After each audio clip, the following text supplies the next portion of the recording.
Bienvenidos a nuestro segundo programa de profecías. Confiamos en que el tema de hoy le resultará de valor y de ánimo. Muchas personas consideran a la Biblia como su libro más amado y consultado.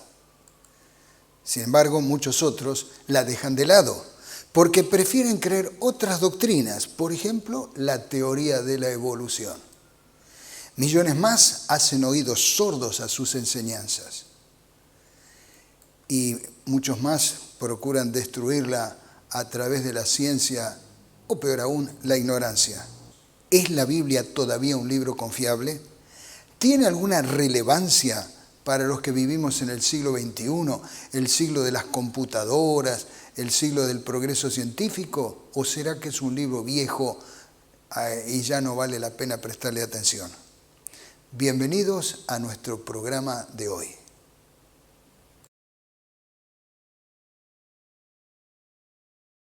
Sí, hoy vamos a ver el sorprendente cumplimiento de sus profecías, que nos darán fe en que es un libro extraordinario. ¿Cómo podemos saber que la Biblia dice la verdad? Bien, hay por lo menos 4 evidencias que lo afirman. La primera es la evidencia de la ciencia. Si yo les pregunto qué forma tiene la Tierra, por supuesto ustedes me van a responder lo que hemos aprendido en el colegio. Pero si usted hubiera ido a la escuela hace tal vez 1000 años o 2000 años atrás, ¿qué le hubieran enseñado allí? Si hubiera ido a una escuela hindú, por ejemplo, le habrían enseñado que la Tierra era una especie de plataforma apoyada sobre elefantes y estos elefantes apoyados sobre una enorme tortuga que nadaba en un mar de leche. La imaginación verdaderamente era bastante fértil. Los barcos navegaban cerca de la costa por miedo a caerse al supuesto abismo, ¿no? Una especie de cilindro en el cual llegaba al borde y se caía. ¿Y eso era por qué? Porque ignoraban lo que la Biblia enseña. ¿Qué enseña la Biblia? Dice en el libro de Isaías capítulo 40, Él está asentado sobre el globo de la tierra, cuyos moradores son como langostas. Él extiende los cielos como una cortina, tiéndelos como una tienda para morar. ¿Qué decía la palabra de Dios? Que la Biblia no era un plato sobre elefantes, era un globo, es un globo. Ya esto fue dicho hace más de 2500 años. ¿Y sobre qué estaba apoyada? Bueno, más o menos por aquella época había algunos que decían que estaba sobre los hombros de un forzudo llamado Atlas. Bastante fuerza debe haber tenido para sostenerla. En cambio, la palabra de Dios decía esto: extiende el norte sobre vacío, cuelga la tierra sobre nada. Lo que nosotros sabemos ahora, un globo que flota en el espacio. Esto es ciencia moderna en un libro muy antiguo. Y una pregunta más, ¿cuántas estrellas hay? Bueno, algunos se ponen a contarlas. Allá por el siglo V antes de Cristo dice que había uno que contó y llegó a ver 1022. Pero parece que después vino otro con mejor vista y le dijo que eran 1027. Naturalmente, los telescopios y todas las cosas modernas que tenemos ahora nos pueden afirmar lo que ya fue escrito por Jeremías. Como no puede ser contado el ejército del cielo, ni la arena del mar se puede medir. El número de estrellas es incontable. Algunos dicen que infinito. Y otra pregunta más, una pregunta curiosa. ¿El aire tiene peso? Cada vez que hago esta pregunta, siempre hay algunos que sostienen que el aire no pesa. Pero este señor que aparece en la pantalla, Evangelista Torricelli, fue el que determinó que sí, el aire tiene peso, e incluso el tema de la presión atmosférica ya había sido señalada en el libro de Job, capítulo 28, 25. Y Torricelli fue el que nos llevó a tener finalmente el barómetro, el que mide la presión atmosférica. Bueno, la palabra de Dios tiene muchas cosas interesantes en cuanto a anticipaciones científicas. Por ejemplo, los métodos antisépticos. La asepsia y la antisepsia son fundamentales hoy para evitar la proliferación de enfermedades, pero eso ya le fue dado a Moisés hace 3500 años para mantener la salud del pueblo. La profilaxis de la enfermedad cardiovascular, tan de nuestro tiempo, también fue señalada en lo pasado, cuando se le dijo al pueblo: estatuto perpetuo será por vuestras edades, donde quiera que habitéis, que ninguna grosura ni ninguna sangre comeréis. Haciendo caso de esto, los israelitas pudieron evitar enfermedades cardiovasculares. Si nosotros lo hacemos hoy, lograremos el mismo resultado. Después de haber mencionado la evidencia de la ciencia, pasamos a la segunda evidencia, la evidencia de la historia y la arqueología. La Biblia mencionaba a un rey llamado Sargón en el libro de Isaías capítulo 20, versículo 1. Pero claro, no se había encontrado nada. Los arqueólogos habían excavado con sus rudimentarias herramientas solo hasta donde pudieron llegar. Y como no encontraron nada, dijeron: la Biblia habla de un rey que nunca existió. La Biblia está equivocada. Sin embargo, vinieron arqueólogos con mejores herramientas y con más constancia probablemente. El primero en excavar el yacimiento con criterios arqueológicos fue el cónsul francés en Mosul, Paul-Émile Botta, en 1843. Botta creía que Khorsabat era la bíblica Nínive. En realidad no era la bíblica Nínive, resultó ser el palacio y la ciudadela de Sargón, un inmenso palacio. Y se supo, por supuesto, quién era Sargón. Sargón de Acadia, también conocido como Sargón el Grande, fue la primera persona de la historia registrada en crear un verdadero imperio, el imperio acadio. Su descendencia gobernó Mesopotamia durante el siguiente siglo y medio. Por supuesto que Sargón había existido. Y hoy sabemos dónde estuvo su palacio. La Biblia había dicho la verdad.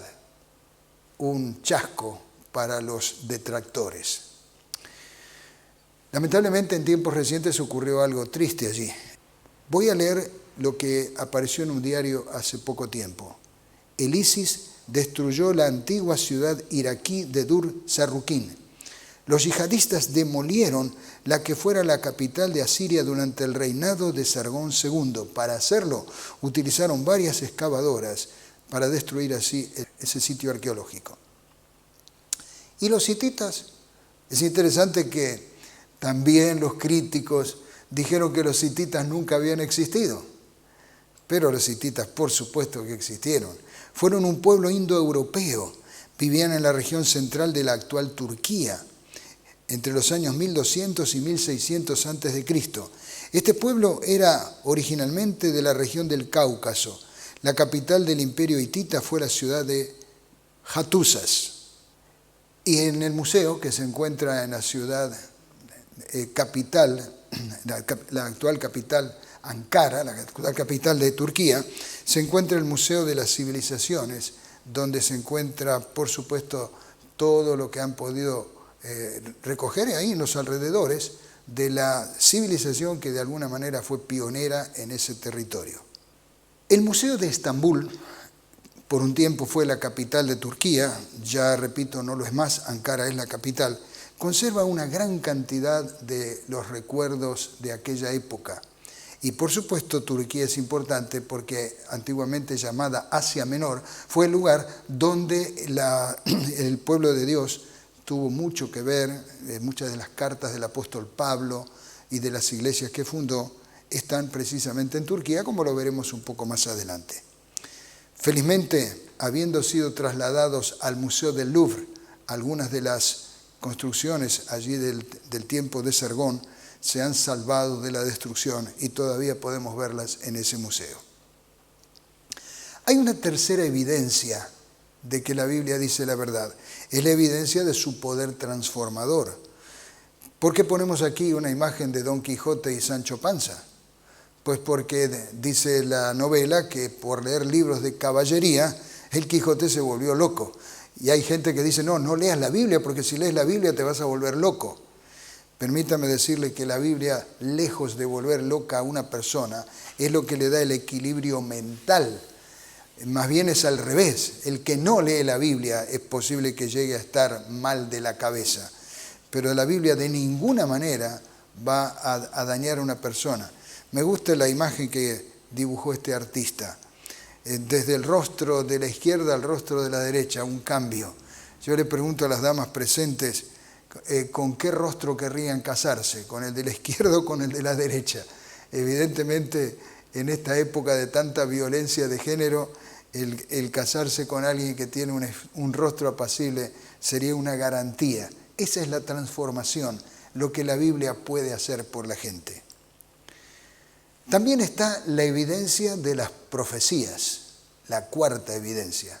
Pasé un poquito rápidamente por las primeras tres, para dedicarme un poco más en profundidad al tema de la evidencia que las profecías nos dan de que la Biblia dice la verdad. Vamos a comenzar haciendo un pequeño viaje por las pirámides y los faraones. ¿Dónde están las pirámides? Para el que no conoce mucho, al pensar en pirámides, lo primero que viene a su mente es que están en el desierto. Y esta imagen pues parece ser la imagen estereotipada de pirámides perdidas en el desierto. En realidad que las famosas pirámides que están alrededor, las conocidas pirámides, las tres famosas pirámides de Keops, Kefren y Miserino, no se encuentran perdidas en el desierto, sino que están al bordecito nada más de la ciudad del Cairo. Capital actual de Egipto.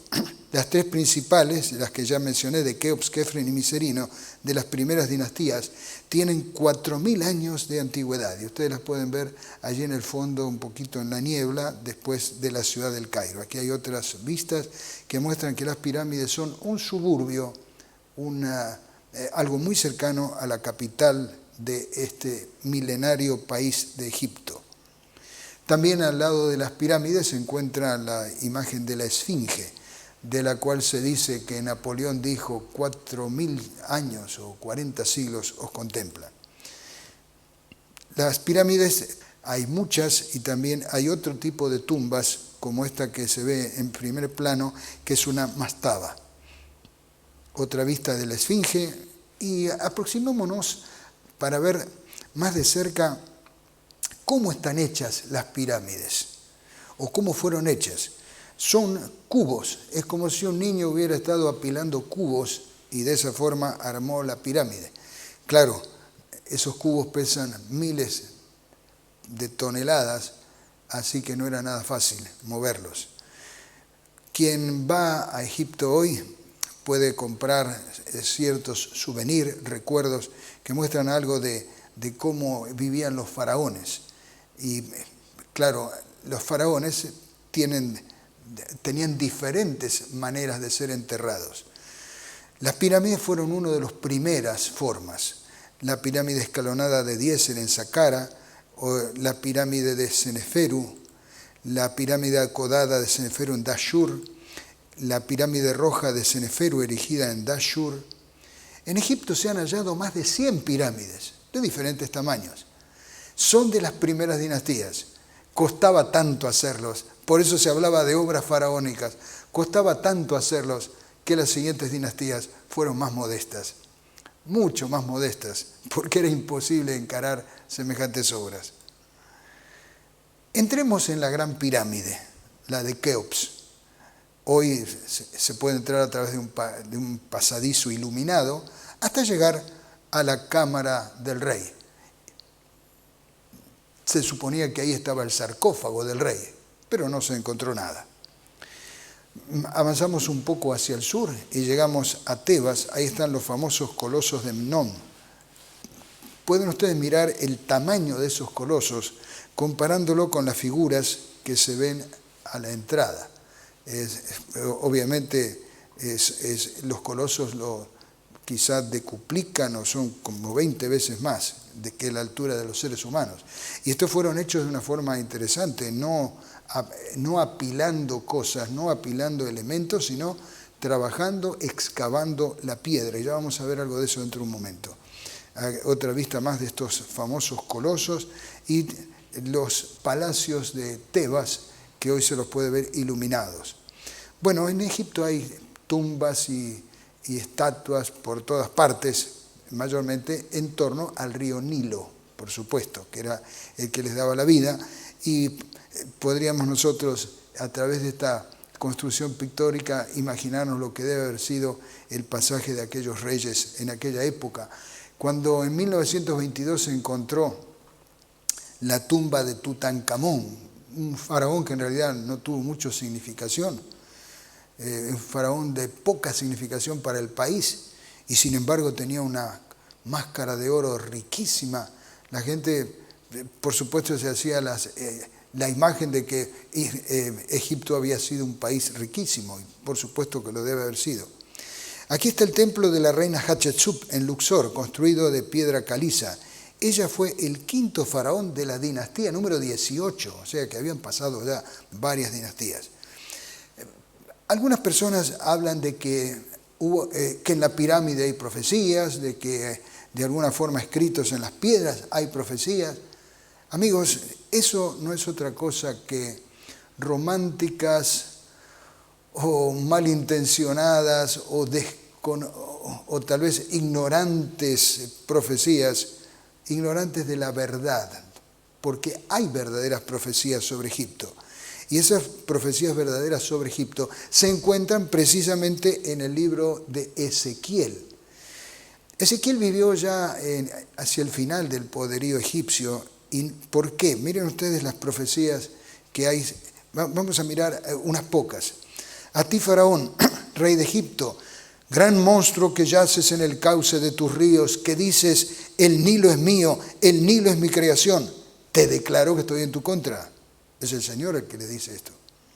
La tierra de Egipto, aquí está la profecía, se convertirá en desolación. Entonces sabrán que yo soy el Señor. Tú dijiste, el Nilo es mío, el Nilo es mi creación. Por supuesto, el faraón era bastante soberbio. Así que el Señor le dijo lo que iba a ocurrir. Cambiaré la suerte de Egipto y los haré volver a Patros, tierra de sus antepasados. Allí formarán un reino humilde. Será el reino de menor importancia y nunca podrá levantarse por encima de las demás naciones. Yo mismo los haré tan pequeños que no podrán dominar a las otras naciones. Profecía dramática. ¿Cuándo fue dicho esto? Unos 500 años antes de Cristo. ¿Qué fue de Egipto en los tiempos posteriores? Pequeños, no pudieron dominar más a las naciones. ¿Cómo son hasta ahora? No decía la profecía que serían aniquilados, como vamos a ver otra en un momento. Dice que serían disminuidos. Cuando uno visita la ciudad del Cairo, ve una ciudad donde la pobreza, donde la carencia de muchas cosas que hacen la vida más regalada, no están allí. La figura parece de una ciudad esplendorosa, pero lo cierto es que mucho más allá de la belleza que da el río o del esplendor que hay para los turistas, uno encuentra una ciudad bastante pauperizada. Los famosos bazares pueden causar una impresión no exacta de la realidad. Sus museos pueden registrar el esplendor de la antigüedad, pero hoy son un lugar humilde, sencillo, que sobrevive gracias a subvenciones, calles que no revelan el esplendor que se puede ver en otras grandes capitales del mundo.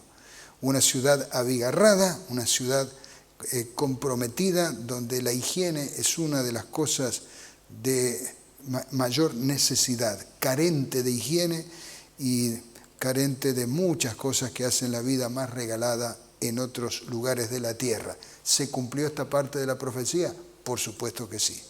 Continuemos por otra profecía. Vamos a continuar por Babilonia.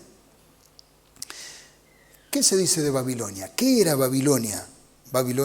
Esta sí que fue una ciudad esplendorosa. Es conocida Babilonia por sus famosos jardines colgantes. Parece ser que Nabucodonosor se había enamorado de una mujer que vivía en las montañas, pero Babilonia es una tierra llana, así que él le dijo, bueno, no te preocupes, te voy a construir tus montañas. Así que los jardines colgantes fueron una bonita, una interesante historia de amor, y fueron una de las 7 maravillas del mundo antiguo. Los jardines colgantes de Babilonia eran parte del esplendor que había en Babilonia. Cuando uno puede visitar los museos o estudiar parte de la historia, descubre lo que debe haber sido el esplendor de esa ciudad.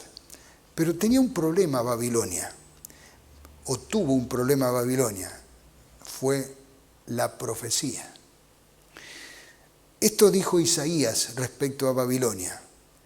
Babilonia, perla de los reinos, ornamento de la grandeza de los caldeos, será como cuando Dios destruyó a Sodoma y Gomorra. Nunca más será habitada, ni se morará en ella de generación en generación, ni hincará allí tienda el árabe, ni pastores llevarán allí sus rebaños, sino que dormirán allí las fieras del desierto y sus casas se llenarán de hurones. Esta era la profecía. ¿Cómo se cumplió? Algunos años más tarde, había otra profecía que está en paralelo con esta, o por lo menos la complementa. Ocurrió con un descendiente de Nabucodonosor. Nabucodonosor había engrandecido la ciudad. Nabucodonosor la había colocado en las alturas. Pero un descendiente llamado Belsasar, no se le ocurrió mejor idea que traer los vasos sagrados del templo y con esos vasos sagrados realizar una francachela, una orgía de alcohol en la que seguramente habría habido otras cosas. Mientras estaban en eso, una mano escribió en la pared. Y lo que la mano escribió en la pared, nadie podía interpretarlo hasta que trajeron al ahora anciano profeta Daniel, que reveló lo que quería decir. ¿Qué quería decir? La profecía indicaba: pesado ha sido en la balanza y ha sido hallado falto, tu reino es ahora entregado a los medos y persas. Y ocurrió esa misma noche, la misma noche de la fiesta. Ciro desvió el río y por el lecho seco del río se introdujo el ejército medo-persa y tomó la ciudad. De esa forma, la profecía se cumplió. Y ahora viene lo interesante. Cuando Darío de Media tomó el reino, cuando Darío se hizo cargo, no destruyó la ciudad, pero la ciudad con el tiempo fue quedando en ruinas. Pasaron años hasta que la profecía se cumpliera. Y ahora viene lo curioso. Resulta que Babilonia está edificada sobre un río. ¿Qué es lo que necesita una ciudad para sobrevivir? Agua. Por supuesto, el río era el lugar importante de donde sacar el recurso fundamental, el recurso vital. Y sin embargo, en vez de ser reconstruida la ciudad, está en ruinas. Y hace ya 2000 años, más de 2000 años que está en ruinas. ¿Se ha cumplido la profecía? Se ha cumplido. Nunca más será reedificada. Vamos a ver ahora otra profecía, esta vez sobre Petra. ¿Qué era Petra? Era una ciudad interesante, tallada, esculpida en la roca viva. La profecía de Jeremías dijo así: tu arrogancia te engañó y la soberbia de tu corazón. Tú que habitas en cavernas de peñas, que tienes la altura del monte, aunque alces como águila tu nido, de allí te haré descender, dice el Señor. Y eso fue lo que ocurrió con la ciudad. Esta ciudad hoy son ruinas. Podría ser un lugar interesante para habitar. Quizá alguien hasta podría decir, puedo aquí poner un parque temático. Sin embargo, la ciudad está en ruinas. Se accede a ella a través de un pasadizo y en cuanto uno llega al centro, empieza a ver los magníficos edificios, las casas talladas, los palacios tallados y habitada solamente por algunos animales del desierto. ¿Qué fue de Petra? Pues, tal como había sido dicho, de ahí te haré descender. La ciudad fue abandonada, la ciudad fue dejada y otra profecía de la Biblia fue cumplida. Pero hay una más. Podríamos mencionar varias, dijimos que hay cientos y cientos de profecías. Miremos una última profecía que afirma la verdad de la palabra de Dios. Israel esclavo en Egipto. ¿Cómo la estaba pasando Israel? Por supuesto, estaba pasando bastante mal. El Señor le había dicho a Abraham lo siguiente: debes saber que tus descendientes vivirán como extranjeros en tierra extraña. Es interesante, esto el Señor le dijo a Abraham en los días en que Abraham estaba siendo llamado para formar un pueblo. El Señor le dijo, debes saber que tus descendientes vivirán como extranjeros en tierra extraña, donde serán esclavizados y maltratados durante 400 años. Pero yo castigaré a la nación que los esclavizará, y luego tus descendientes saldrán en libertad y con grandes riquezas. ¿Es esto una profecía? Vale, bien clara. José dio otra profecía un poco más tarde. Recuerden que José era el nieto de Abraham. José dijo a sus hermanos, yo voy a morir, mas Dios ciertamente os visitará y os hará subir de esta tierra a la tierra que juró a Abraham, a Isaac y a Jacob. ¿Dónde lo dijo? En la nación que los había esclavizado, en Egipto. Yo voy a morir, pero os hará subir de esta tierra a la tierra prometida, Canaán. Y en efecto, tal como el Señor lo había dicho, algo ocurrió. Miren este texto. Los israelitas habían vivido en Egipto 430 años. Precisamente el día en que se cumplían los 430 años, todos los escuadrones del Señor salieron de Egipto. Profecía cumplida. Hasta con la fecha. El Señor había dicho, estarán cautivos 400 años. Eso de 430 es porque se comienza a contar desde el momento del llamamiento de Abraham. Hay un poco más de tiempo, pero aquí está. Todos los escuadrones del Señor salieron precisamente el día en que se cumplían los 430 años. Otra extraordinaria profecía cumplida. Sí, Moisés salió liderando al pueblo hacia la libertad, hasta formar el pueblo en el lugar que Dios había establecido. ¿Cuál era el lugar que Dios había establecido? Precisamente la tierra de Canaán. Y la aventura fue extraordinaria, se abrió el Mar Rojo y ocurrieron allí estas cosas maravillosas. Un escritor llamado Werner Keller escribió un libro muy interesante, Y la Biblia tenía razón. Qué extraordinario. Muchas de las cosas que nosotros podemos ver para afirmar la verdad de la Biblia las podemos leer en este libro o libros semejantes. La Biblia contiene más de 1100 profecías, la mayoría totalmente cumplidas, algunas en proceso de cumplimiento y unas pocas todavía por cumplirse. Como lo vimos en el tema anterior, es como si una bolsa con maíz fuera colgada de algún lugar, hay un agujerito y van cayendo los granos de maíz. La bolsa tenía 100 kilos, ya han caído 99. ¿Qué podrá impedir que caiga el kilo que falta? ¿Qué podrá impedir que se cumplan las pocas profecías que todavía faltan cumplir? Las profecías mesiánicas eran o son una biografía escrita antes de que el personaje naciera. ¿Quién era el personaje? Nuestro Señor. Vamos a hacer un pequeño rápido repaso de cuáles eran las profecías mesiánicas. En Miqueas 5:2 se señaló que nacería en Belén. En Isaías 7:14, que sería concebido por una virgen.